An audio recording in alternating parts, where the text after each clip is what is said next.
Hey everyone, today I'm going to show you how to make this super cute and easy wood bead wreath. For the materials you'll need a 12-inch MDF wreath form, florals, 1-inch split wood balls, a hot glue gun, side cutters, and floral wire. First, glue the beads around the outside of the wreath form.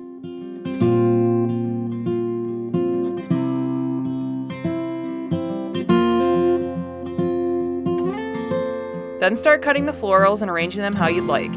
I used a mix of hot glue and floral wire to hold it all on.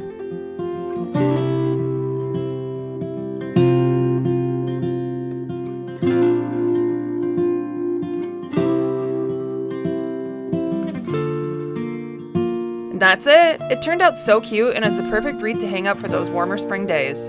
If you enjoyed this tutorial, please make sure to like, comment, or subscribe below. Thanks for watching.